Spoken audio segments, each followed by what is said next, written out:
Усім прывітанне, з вами Зміцер Лукашук. Як звычайна мы абмяркоўваем падзеі Беларусі і за яе межамі. Ну і сённяшні наш госць, з якім мы будзем абмяркоўваць гэта і не толькі гэта, але найперш літаратуру, ну і нас, беларусаў. Гэта пісьменнік, літаратар, з якім даўным-даўно мы знаёмыя, але з які вельмі рэдка прыязджае да нас у студыю. Апошні раз, здаецца, быў увесну 22-го года. Калі я не памыляюся, там больш радасна бачыць яго тут. Альгерд Бахарэвіч, вітаю вас. Прывітанне, Альгерд. Вітаю, Зміцер, добры дзень усім слухачам і гледачам. Ну і што самае прыемнае, гэта тое, што спадар Альгерд прыйшоў да нас у дзень, калі пачаўся продаж яго новай кнігі, новага рамана. Вось гэтая кніга ляжыць акурат перад ім, кніга «Падземныя пераходы». Я хотел бы, паколькі у нас склалася такая ситуация, что я гэтай кнігі не чытаў. Хоць гэтым разам выдавецтва Янушкевич запустила такую цікавую, ініцыятыву, праграму, ці як тут правильно сказаць, калі для адмысловай вельмі невялікай колькасці людзей яны гэтыя кнігі яшчэ да афіцыйнага старту продажаў надаслалі, каб яны маглі іх пачытаць, і сёння падчас сустрэчы з Альгердам яны маглі ўжо на падставе прачытанага неяк там рэфлексаваць, задаваць пытанні, абмяркоўваць і гэтак далей. Я ў гэты спіс не патрапіў, кнігу не меў, таму я буду задаваць пытанні, ведаеце, на як там, што я Шаляпіна не слухаў, але мне Мойша наспяваў у душы.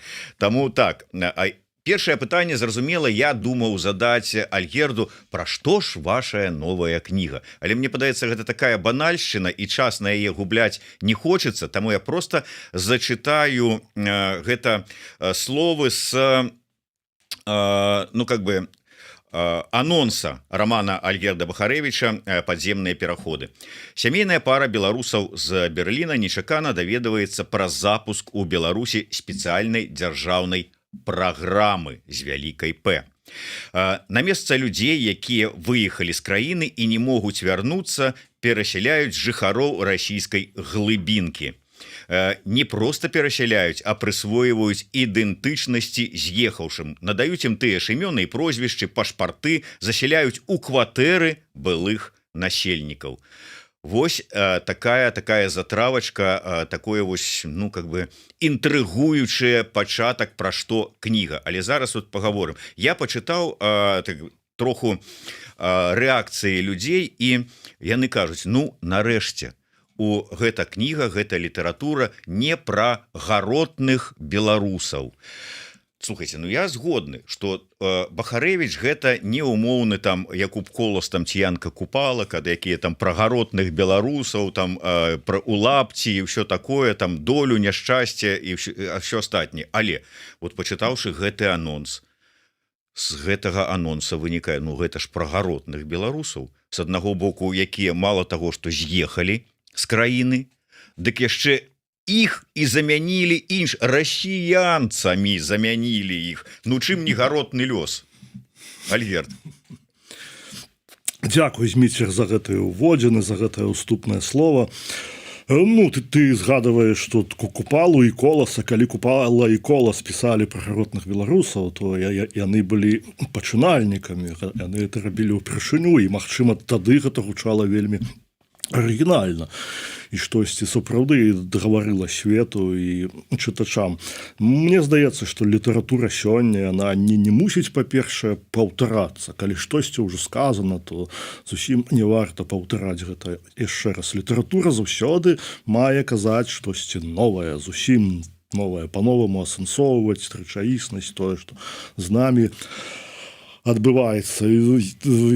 Гаротныя беларусы гэта не тэма. Мяне цікавіць значна больш складаныя рэчы. Мяне цікавіць, чаму нам так важна заставацца самімі сабой, чаму нам так балюча страчваць тое, што мы мелі, чаму, калі нам здаецца, што все масты ўжо спаленыя, чаму такія навіны жахлівыя з Беларусі прымушаюць нас зноў і зноў скаланацца, то бок дзе мы жывем, там ці тут, і ці існуе наогул гэтае там і тут, магчыма, яго і няма. Вось. І падземныя пераходы в шырокім сэнсе гэта некае такое месца, дзе мы сустракаемся самі з сабой, сустракаемся з тымі, каго мы пакінулі, і магчыма сустракаемся таксама з тымі, хто прыйдзе пасля нас.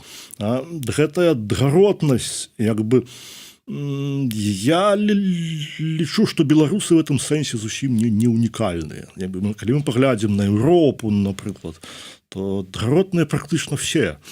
Все в сваёй гісторыі мелі вельмі цёмныя такія старонкі. Вось. І шмат якія нацыі сёння еўрапейскія займаюцца асэнсаваннем мінуўшчыны. Для мяне у чым небяспека гэтай даротнасці, пра якую ты кажаш. Гэта пазіцыя ахвяры. Вось. Яна страшэнна насамрэч разбуральная і небяспечная.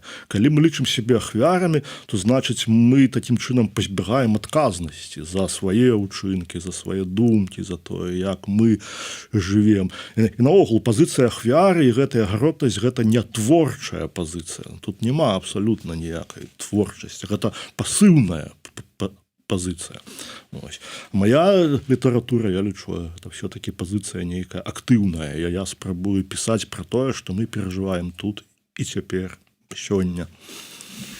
Ну, ось тут і цяпер і сёння, і наколькі я так разумею, ідзе размова пра тое, што вы пішаце пра горад Б, Берлін, у якім вы зараз жывіце, але ж вы менскі пісьменнік. Вам не шкода, што вы ператварыліся у пісьменніка з горада М у пісьменніка з горада Б? Я хутчэй сёння, ведаеш, хутчэй берлінскі пісьменнік, берлінскі беларускі пісьменнік. Я жыву в горадзе, які я вельмі люблю і ведаю. Я чытаю гэты горад як кнігу. Я вельмі шмат кніг чытаю па гісторыі Берліна. Для мяне гэта цудоўнае такое место, дзе кожная вуліца, кожны пляц, ось, кожны парк мае нейкую сваю гісторыю. Але ты слушна заўважыў, натуральна, што я таксама застаюся і менскім пісьменнікам. Калі я пісаў гэту новую кніжку, то перада мной не стаяла задачы стварыць такі праўдападобны Менск узору 25 або 26 году. Я з'ехаў з Беларусі ў канцы 20-го разам з жонкай пасля пратэстаў. Ось, і я ўжо практычна хутка будзе 6 гадоў, як мы не жывем у Беларусі. Я цяперашні Менск не ведаю. І я б сказаў, што ў гэтым рамане дзеянне адбываецца так збольшага ў двух месцах. Гэта Берлін і гэта пэўная менская аднапакаёўка ў не самым прэстыжным раёне. То бок Менск у гэтым рамане гэта хутчэй прастора гэтай менскай кватэры. З яе прывідамі, з яе ценямі, з яе ўспамінамі, з яе гісторыямі. Я ўсё ж таки не здарма на пачатку самому згадаў, што мы з вами апошні раз разважалі у эфіры у студыі менавіта. Потым у нас былі, правда, сустрэчы з Зумам, але ў студыі мы сустракаліся у 22-м годзе, весной 22-го года. І вы тады разважалі пра тое, што чым далей, чым даўжэй мы вось так знаходзімся в эміграцыі, тым далей мы ад Мінска. Вы казалі пра тое, што я ўжо не магу лічыць сябе, бо я не адчуваю тых пахаў мінскіх вуліц, лістоты, якая под нагамі шуршыць, усяго астатняга, і чым далей, тым гэта больш будзе сцірацца, і я не змагу апісваць Мінск. Я тады не вельмі там как бы сур'ёзна паставіўся да гэтых вашых разваг. Ну, думаю, перабольшвае, мастацкія перабольшванні пісьменніка. А зараз, то бок, вы зразумелі, што сапраўды гэта так вы адышлі ўжо ад гэтага, так, можа быць, не адчуваеце гэтых пахаў, што Мінск у гэтай кнізе, у гэтым рамане, гэта толькі аднапакаёўка. Я думаю, што гэта адлегласць сапраўды, яна расце, яна павялічваецца з кожным годам. Вось, ты пачынаеш проста забываць гэты горад. І гэта нармальна, гэта заканамерна. А чаго мы хацелі пасля 5-6 гадоў эміграцыі? Я думаю, што нават сапраўды на нейкім фізіялагічным узроўні, на біялагічным узроўні, наш мозг працуе такім чынам. Ён тую інфармацыю, якая нам не патрэбная для выжывання, для самарэалізацыі, ён яе хавае. Вось. І ён займаецца актыўна апрацоўкай таго, што нам патрэбна на сённяшні дзень, каб існаваць, каб жыць. Вось, каб тварыць і таму так Менск для мяне схаваўся ў цень, але я добра ведаю гісторыю эміграцыі, асабліва гісторыю літаратурнай эміграцыі. Это абсалютна натуральны працэс. І для мяне трохі это такое глупства рабіць выгляд, што я все яшчэ там, што я там застаюся, што я ведаю, што такое Менск сёння. Гэта гучыць даволі смешна, асабліва я думаю, это смешна гучыць для людзей, якія ў Менску жывуць. Бо там я думаю, што таго гораду ўжо няма, майго Менску ўжо няма. А я таксама думаю, што это зусім не творчы такі шлях, гэта жыць увесь час успамінамі, жыць ностальгіяй. У новым романе адзін з персонажаў, ён кажа, як яму не падабаецца гэты хранічны насмарк ностальгіі, ён называе гэта так. Жыць все-таки трэба будучым. Дзякуй за выдатныя творы і натхняльныя думкі, піша нам наш глядач, і цалкам падтрымліваю. Натхняльныя думкі. Вось тут вось пытанне, ўсё ж таки пытанне, як кажуць. Як вы самі ацэньваеце, якія натхняльныя думкі ў гэтым рамане? Таму што ёсць прэтэнзіі да вас, што вы вельмі чорнымі фарбамі малюеце ўсю карціну свайго гэтага рамана. Якія там натхненні ў гэтых чорных? Калі гэта сапраўды чорныя фарбы, то якое там натхненне? Фарба ў рамане насамрэч шмат, самых розных, і там яна не толькі чорная фарба, там ёсць і сіняя, і блакітная, вельмі шмат паўтановыя адценняў. Я бы не сказаў, што гэта такі змрочны роман, але задача пісьменніка ў тым, каб быць скептыкам, каб быць песімістам. Аптымістаў хапае і без нас, і мы бачым, куды аптымісты правялі свет. Вось да чаго яны яго давялі. Наша задача гэта адчуваць гэтыя знакі бяды, расчытваць іх загадзя і папярэджваць свет і людзей пра тое, куды мы все ідзем. Я думаю, што пэўнае натхненне тут можна злавіць, чытаючы маю новую кнігу, таму што яна все-таки пра змаганне, пра індывідуальнае змаганне чалавека. Галоўны герой гэтай кнігі, адзін з галоўных герояў. Вось ён жыве ў Берліне, так? Он жыве ў Берліне з жонкай. Вось яны будуюць сваё жыццё там, ужо там, не ведаю, у іх там 3-5 год эміграцыі ідзе. І здаецца, што нешта пачынае ўжо атрымлівацца.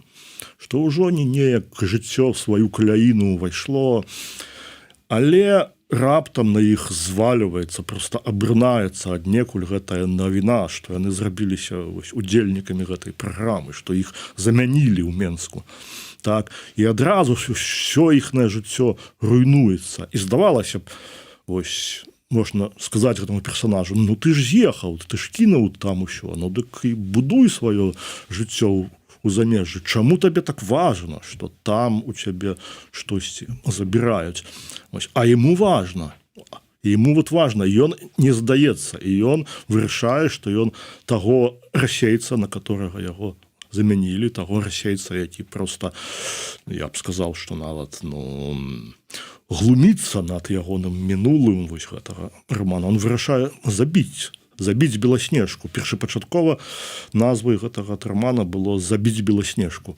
Але я вырашыў, што гэта назва, яна хутчэй, напэўна, для нейкага трылера, для нейкага дэтэктыва, для нейкага такога несур'ёзнага жанру, і што яна будзе спрашчаць трохі, спрашчаць успрыманне гэтай кнігі. А роман насамрэч складаны. То бок мне не хацелася б, каб гэты роман успрымаўся так просто лінейна, што ёсць добрыя нешчасныя беларусы, ёсць злыя расейцы, якія прыходзяць і замяняюць там нас. Вось, насамрэч усё значна больш складана. Але, спадар Альгерд, хоць там і ёсць беларусы, ну вот тыя, якія жывуць, дарэчы, гэта вы з жонкай? Ну, Нет, жонка паэтэса і ваша жонка паэтэса. Там, праўда, у кнізе, наколькі я зразумеў, чалавек, які зараз займаецца экскурсіямі, расказвае пра Берлін. Вы, я не ведаю, можа і не водзіце экскурсіі, але пра Берлін, самі прызналіся, ведаеце вельмі шмат. І маглі б правесці такую экскурсію. Экскурсію я правёў увесну для беларусаў Берліну. Сабралося, можа, чалавек 25. Это была вельмі доўгая і непрафесійная. Ну, я ж кажу, з сябе пісалі. Я падкрэсліваю, бясплатная гэта была экскурсія. Я гэтым грошы не зарабляю. У верасні у мяне яшчэ адна экскурсія па берлінскім Груневальдзе будзе, але гэты роман не пра мяне і не пра маю жонку Юлю Тимофееву. Ён, натуральна, в чымсьці аўтабіяграфічны. Так. Вось. Ну, але гэта маё права, я як пісьменніка браць нейкія дэкарацыі з майго жыцця, нейкія перажыванні. Насамрэч, мне вельмі хацелася б, ведаеш, вельмі хацелася б распавесці свету, ось, пра тое, як мы пражылі гэтыя апошнія 5-6 гадоў. Так, і падземныя пераходы — гэта гісторыя пра гэта. Але мне хацелася расказаць это ў нейкі мастацкі спосаб. Вось, Агнія Бортнік — гэта не Юля Тимофеева, Роман Некрашевич з романа — гэта не Альгерд Бахарэвіч, але, скажем так, мы з Юляй Тимофеевай гэтых людзей разумеем даволі добра. Можа быць, мы нават знаёмыя. Тым не менш, мяне здзівіла ваша шчырае прызнанне, ледзь не камін-аут у гэтым, што кніга-то, вы-то пісьменнік беларускі, вы пішаце пра беларусаў, пра беларускую душу, пра беларускія вот все гэтыя пошукі і ўсё астатняе. А гэта кніга пра расейцаў. Это кніга пра Берлін, это кніга пра расейцаў, але найперш яна пра беларусаў. Хоць там у кнізе ёсць вельмі шмат і прадстаўнікоў іншых нацыянальнасцяў, там ёсць украінкі, напрыклад, там ёсць іранец, там ёсць афрыканская паэтка. Берлін — гэта такі, праўда, гэта такі Бабілён Берлін. Я люблю в інтэрв'ю распавядаць, што в Берліне на сёння жывуць прадстаўнікі каля 190 нацый, якія гавораць на прыкладна 150 мовах. То бок, уяўляеце, які гэта плавільны кацёл, можна назваць так. Ось, это агромністы горад, шматнацыянальны, шматмоўны. І таму для мяне гэтая мяжа, яна не неяк паціху знікае там. Беларускі гэта роман, або берлінскі, або пра расейцаў. Это роман пра свет, пра наш свет. А сённяшні свет — это свет вандроўны. Сёння вельмі цяжка сказаць пра тое, як бы, хто мы насамрэч. І яшчэ адно, што мяне ў вас здзівіла, я думаю, што паколькі гэта троху аўтабіяграфічна, ну, можа, троху, вы укладаеце дзесьці і свае думкі, то вось гэтыя вашыя развагі, я, можа быць, зараз папрасіў бы, каб вы, можа, коротка зачыталі гэты кавалачак, калі знойдзеце, пра права забіць аднаго чалавека. Мабыць, я яго і прачытаю, бо гэта практычна пачатак рамана, калі не лічыць невялікай прадмовы на пачатку. То вось гэта першая частка экскурсіі па Берліне, і тут сапраўды ёсць забіць аднаго чалавека. У тую дзіўную зіму мне мела споўніцца 50 гадоў. Я пастанавіў сабе, як толькі гэта адбудзецца, нарэшце кінуць курыць і пачаць бегаць кожную раніцу. А яшчэ забіць аднаго чалавека. Толькі аднаго. Увогуле, я мяркую, што кожны дарослы, інтэлектуальны і полаваспелы чалавек мае поўнае маральнае права забіць у сваім жыцці аднаго свайго сабрата на выбар. Але толькі аднаго.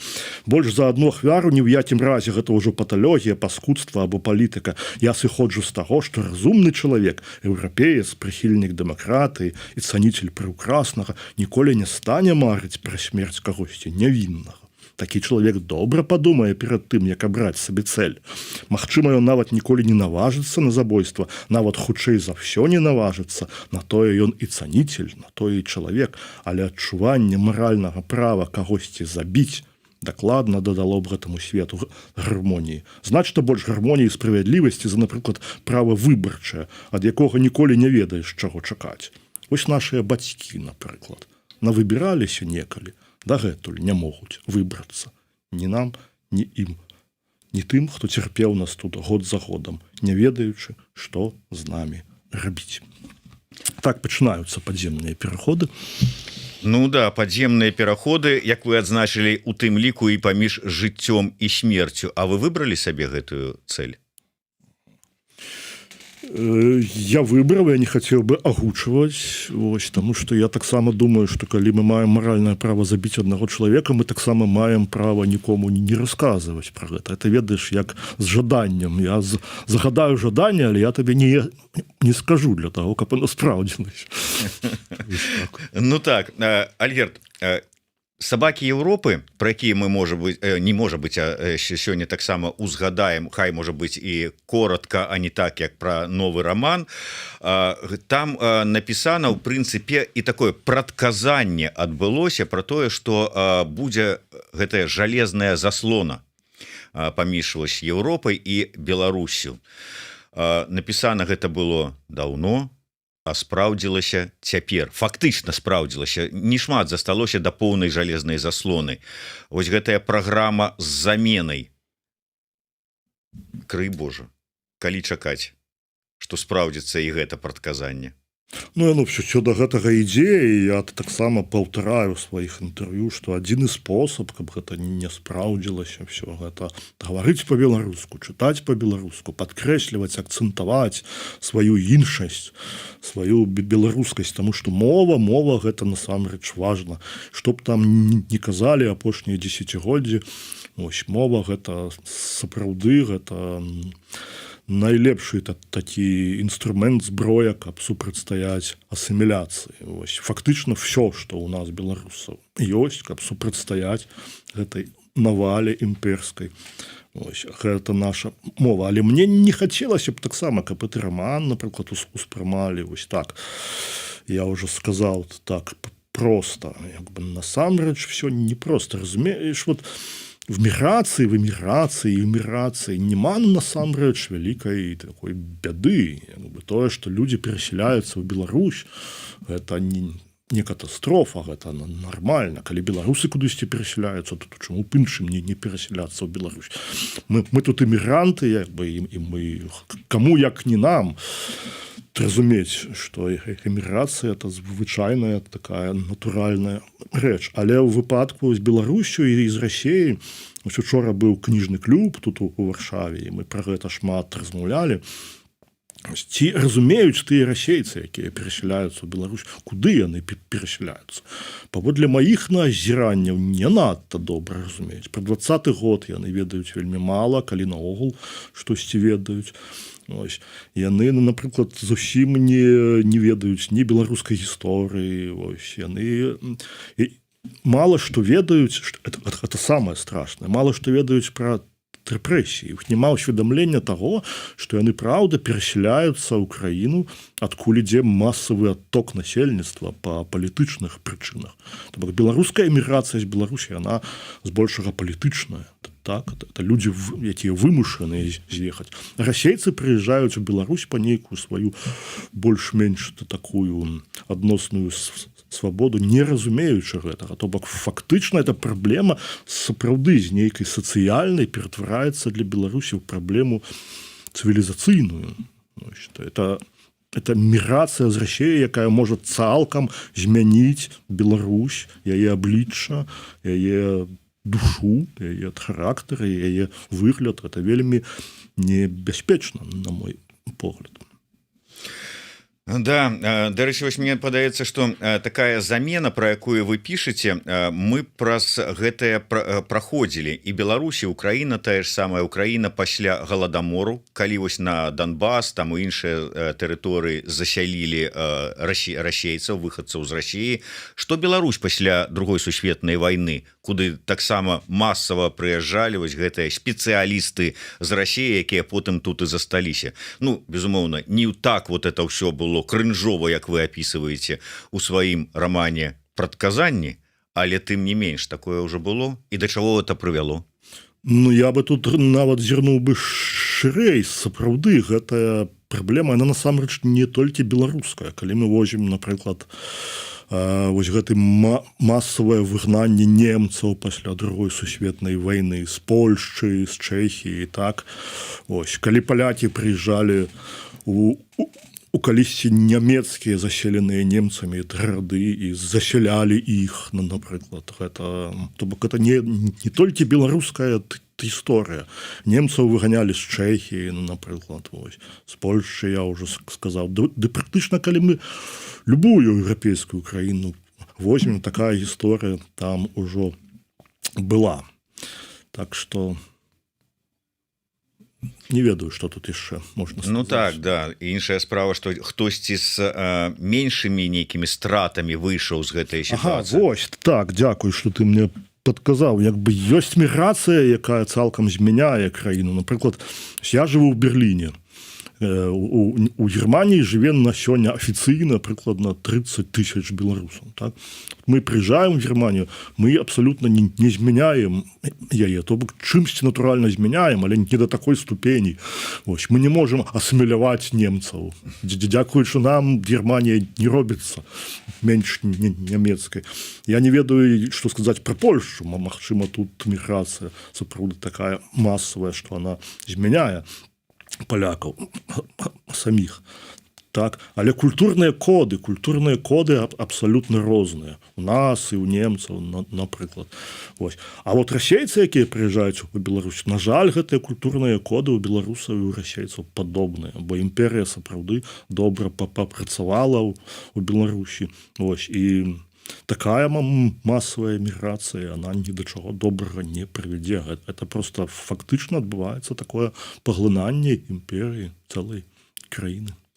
Ну, ось пытанне мовы сапраўды для вас, як для чалавека, вельмі важнае, і як пісьменнік вы гэтую тэму пастаянна і прыносіце ў свае творы і ў свае выступы, і што першая наша праграма з вами пра нацыянальную ідэю, вы казалі пра важнасць мовы, што другую мы записывалі ў 22-м годзе, вы ўсё адно, нягледзячы на тыя змены грунтоўныя, якія ў нас адбыліся, ўсё адно казалі пра важнасць мовы.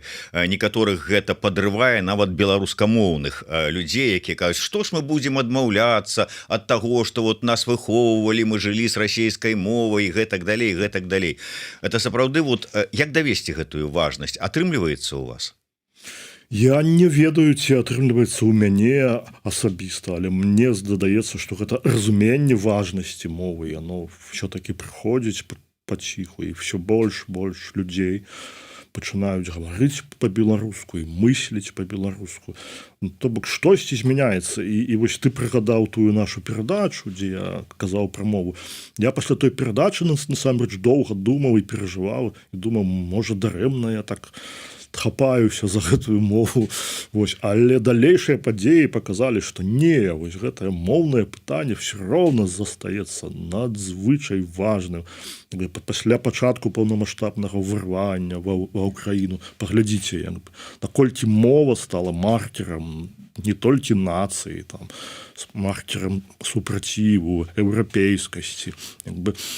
Вот яшчэ недавно, яшчэ гадоў 10 таму заходнія інтэлектуалы, напрыклад, вельмі любілі гаварыць пра глябальнасць гэтага свету, пра тое, што нацыяналізм такі неактуальны зрабіўся, у тым ліку і мова. Ось. І у чымсьці нават спявалі ва ўнісон з Лукашэнкам, я б сказаў, які калісьці там, мне здаецца, яшчэ ў 90-е агучваў сваю думку, што ў свеце толькі дзве вялікія мовы, это расійская і ангельская. Вось.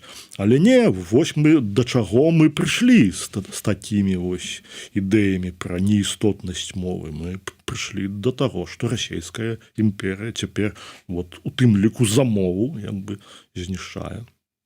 Ну, вы бачыце, у сваім новым рамане «Падземныя пераходы» яшчэ раз звяртаю увагу, сёння пачаўся продаж гэтага рамана. Калі ласка, выдавецтва Янушкевіч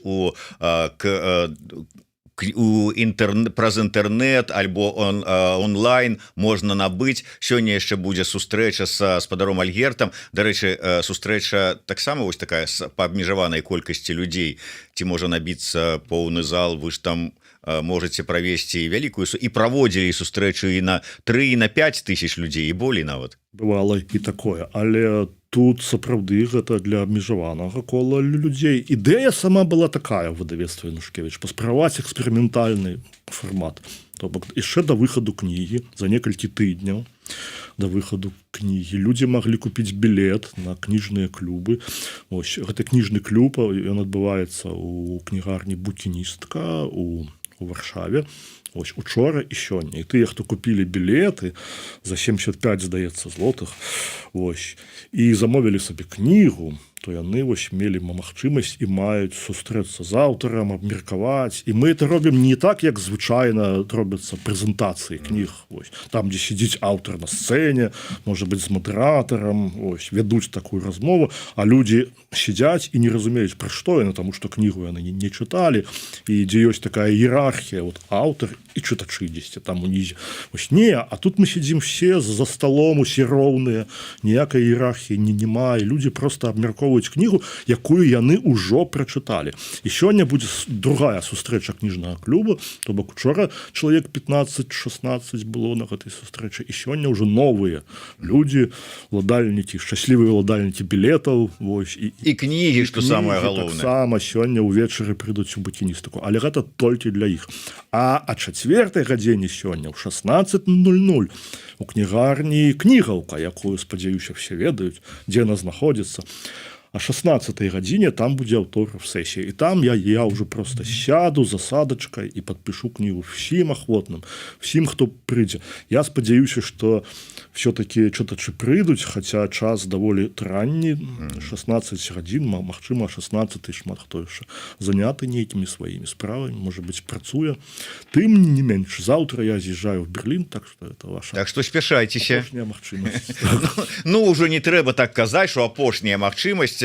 Альгерд будзе яшчэ не адзін раз у Варшаве, тым больш, што хутка ў яго будзе прэзентацыя польскамоўнага выдання «Сабак Еўропы». Але, Альгерд, ну, па-першае, я вярнуся да пытання мовы.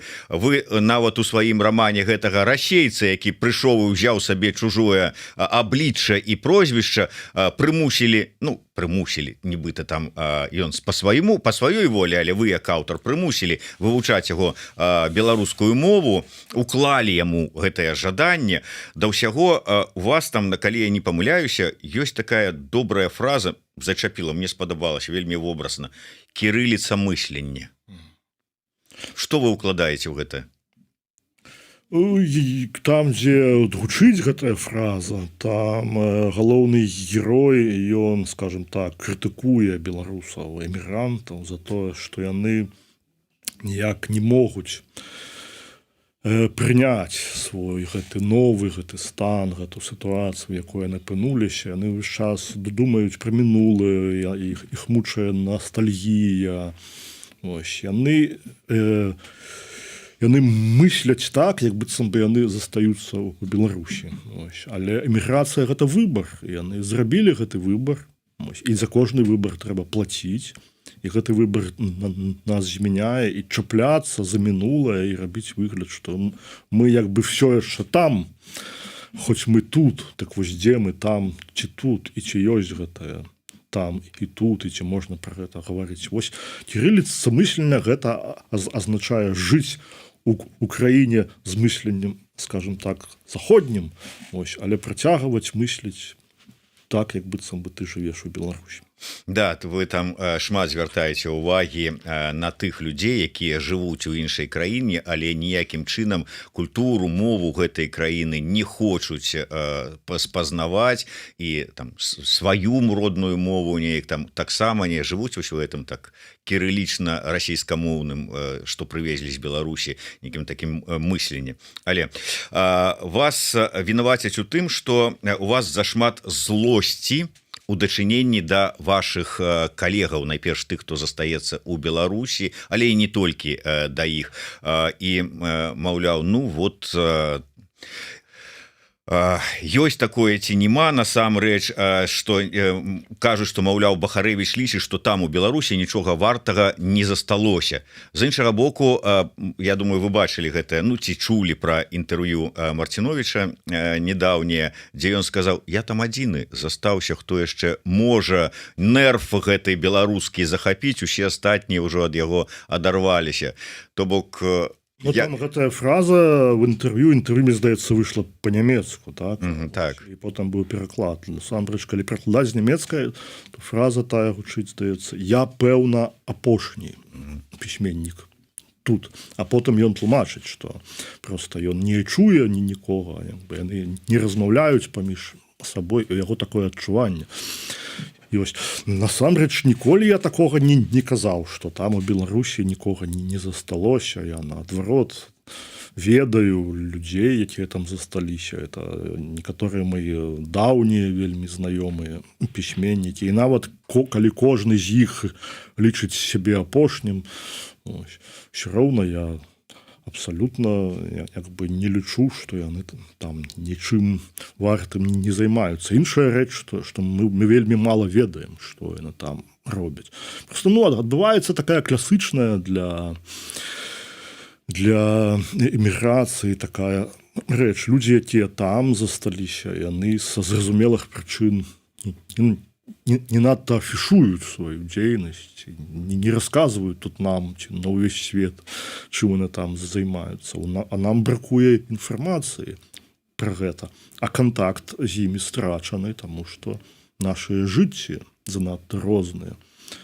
І тое, чым мы жывем тут, магчыма, для іх это не так і цікава. Ну, я шмат пра гэта думаю, тут хутчэй пра чытачоў хочацца сказаць. Я і праўда перакананы, што чытачу вельмі хочацца чытаць тых пісьменнікаў, якія жывуць з імі в адным горадзе, ходзяць па тых самых вуліцах.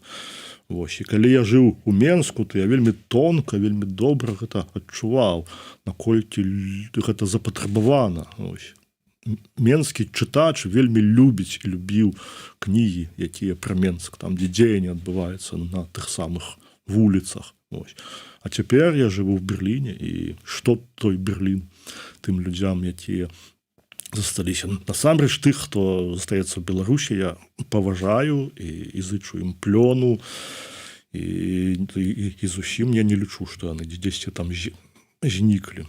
Ну, але як я таксама люблю паўтараць, я не абавязаны іх паважаць і любіць проста за тое, што яны і ёсць. Кожны з нас робіць свой уласны выбар. Ось. І я таксама хачу, каб мяне паважалі за мой выбар. І ніхто насамрэч не можа сказаць, што жыццё ў эміграцыі такое цудоўнае, такое бесклапотнае, такое просто шчаслівае.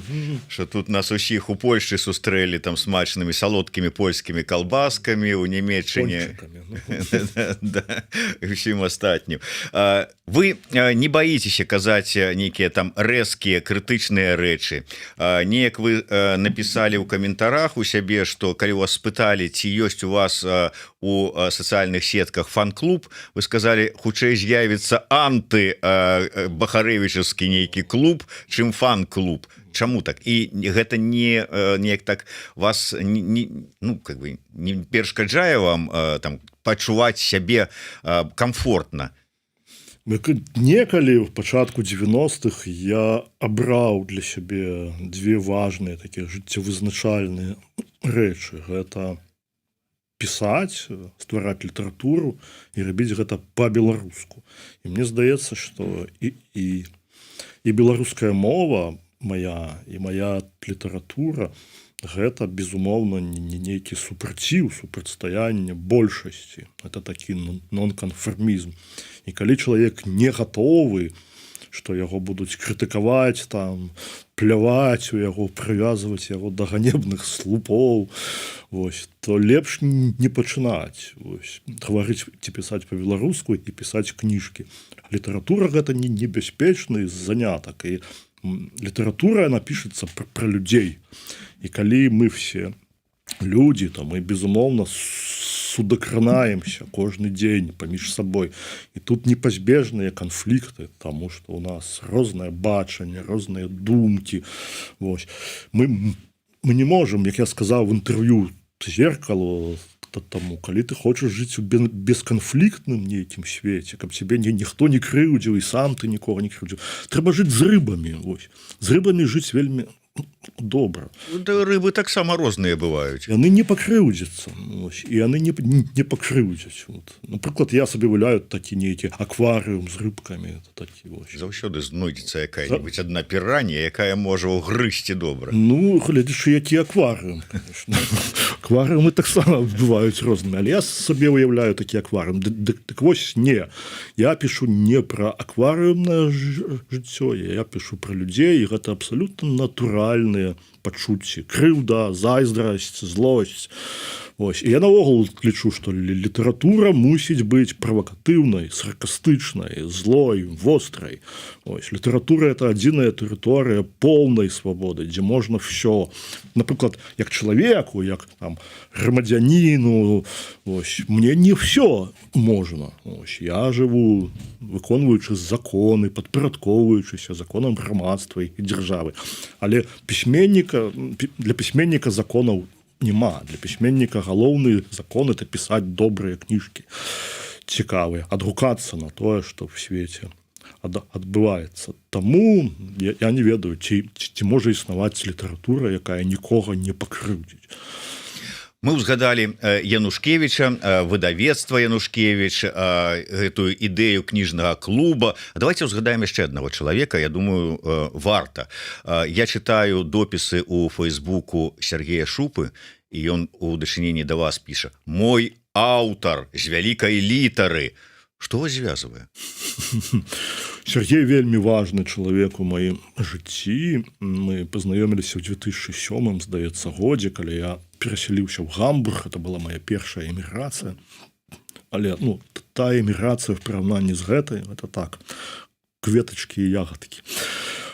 Вось. І Сергей пачытаў мае кніжкі, раннія мае кніжкі, такога ранняга Бахарэвіча, і сказаў, што кніжкі вельмі файныя, вельмі цікавыя, вельмі спадабаліся, але мова жудасная проста. Тае патрэбны рэдактар, які цябе навучыць добрай, правільнай, прыгожай беларускай мове, таму што все мы вучыліся патрошкі. Ось, і у кожнага з беларусаў свая нейкая беларуская мова і свой правапіс у тым ліку. Ось. Так што мы з Сергеем пазнаёміліся, і гэта стала, як той казаў, пачаткам вялікай дружбы. Ось. Сергей вельмі цэніць тое, што я пішу, ён рэдактар ўсіх маіх кніг, пачынаючы з 2007 году, і дзякуючы яму я сапраўды адчуваю, наколькі беларуская мова мне адкрылася ўсімі сваімі багаццямі, наколькі я цяпер валодаю ёй лепш за 2007 год. У кожнага свая мова, сказаў Альгерд, той чалавек, які стварыў сваю мову. Дарэчы, на гэтай мове нашыя агульныя знаёмыя гурт «Дымна Лотва» нават песню зрабілі. Не толькі яны, хаця вось недавно сапраўды мяне гэта вельмі пацешыла і нават уразіла, я б сказаў так. Ёсць гурт «Сіндром самазванца», у якога ёсць песня «Бусамоя», а мы гаворым якраз пра гэтыя два словы. Вось. Ёсць «Дымна Лотва», там песня, как кампазіцыя, гэта пераклад на мову Бальбута лістоў з падшыбеніцы Кастуся Каліноўскага. То бок это просто уявіць сабе нават цяжка. Это фантастычна просто. Ёсць іншыя музыканты, такія як Руслан Чатыр, Александр Гушча, якія таксама на Бальбуце стваралі кампазіцыі. Ось. Гаворка пра словы «бусамоя». Сёння гэтыя словы ведаюць, я не памылюся, калі скажу, што тысячы людзей, таму што дзякуючы перакладу «Сабака Еўропы» на нямецкую мову, маё чытацкае кола вельмі пашырылася.